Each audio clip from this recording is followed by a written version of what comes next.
नमो देव्यै महादेव्यै शिवायै सततं नमः। नमः प्रकृतिभद्रायै नियता प्रणता स्मतां। बोल जय अंबा माता की जय। मी डॉक्टर आशा प्रभाकर कुलकर्णी, नाशिक। आज आपण आई भवानी जगदंबा हिचा जो नवरात्राचा उत्सव आहे त्याविषयी अजून काही माहिती घेऊयात।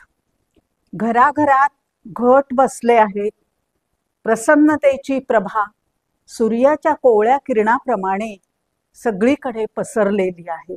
आनंद, उत्साह, समाधान याचं वातावरण आई अंबेच्या निवासासाठी सगळे मिळून घरातले प्रयत्न करत आहेत।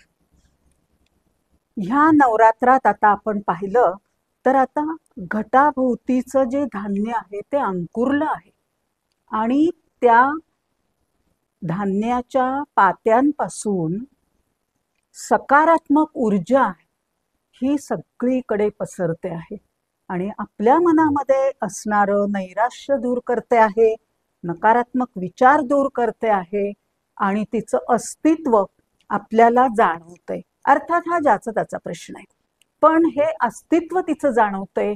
आपली भावना अशी आहे की आईला आम्ही बोलावलंय, जगन्मातेला बोलावलंय, कुलस्वामिनीला बोलावलंय आणि ती आता माझ्या घरी आलेली आहे। आई अंबे, माझ्या घरी ये, मी पण तुला भेटायला येणार आहे। माझं सगळं घरातलं झालं, आवरून झालं की मी तुला भेटायला येणार आहे। अगं मी इथून बघते तुझं मंदिर किती झळकतंय, कारण या तेजानं मंदिराचा सगळा परिसर तेजोमय झालेला आहे आणि त्याची प्रभा तुझ्या मुखावर आहे, त्यामुळे तू सुद्धा सुंदर प्रसन्न वदना दिसत आहे आणि मला ओढ लागली कधी एकदा मी तुला भेटायला येते। आणि आम्हा सगळ्या महिलांची ही अशी मनस्थिती असते, पण घरातलं सगळं केल्याशिवाय जायचं नाही। एक तर पहाटे जायचं सगळे उठायच्या आधी, नाही तर मग दिवसभरातलं सगळं आवरलं की जायचं, आपलं कर्तव्य कर्म पूर्ण करायचं।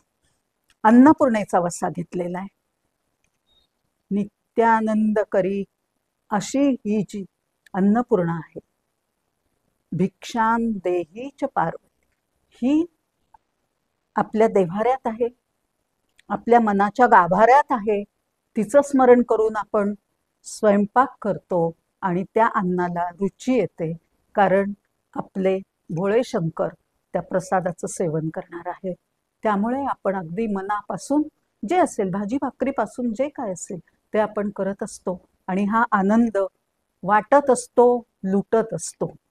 अशा ह्या देवीच्या उपासनेचा खरा अर्थ आहे तो आपण पाहूयात। जो मला उमजला तो मी माझ्या मतीप्रमाणे सांगते।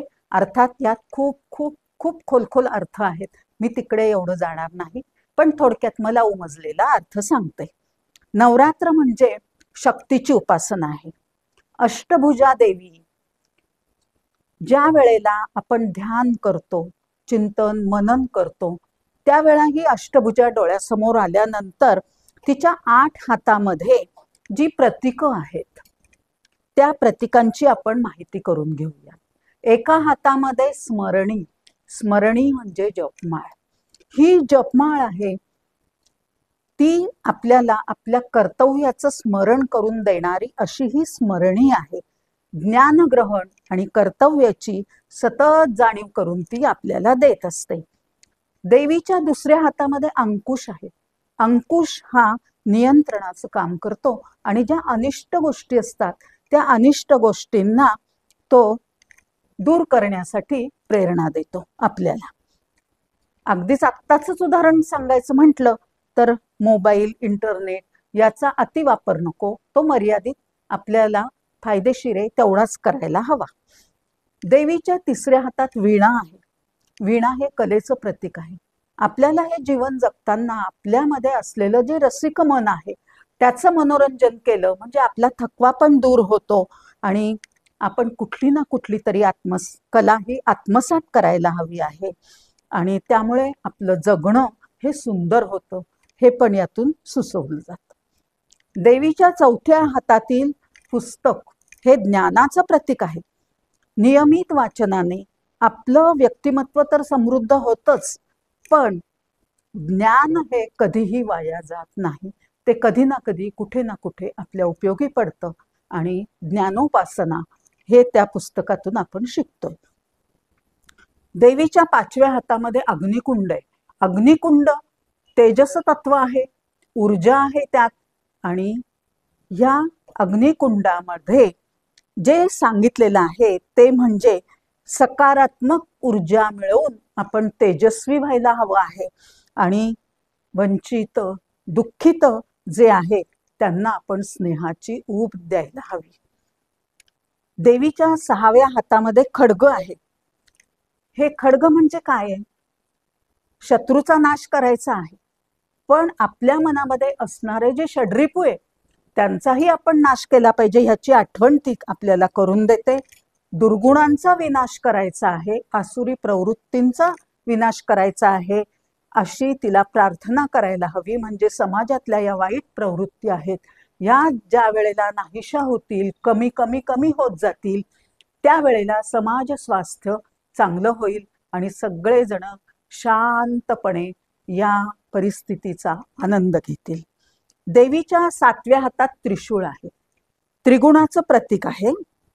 तसंच स्वातंत्र्य, समता, बंधुता या 3 गोष्टींचा पण संदेश आजच्या काळामध्ये आपण जर तो अर्थ घेतला तर तो अधिक चांगला होऊ शकतो.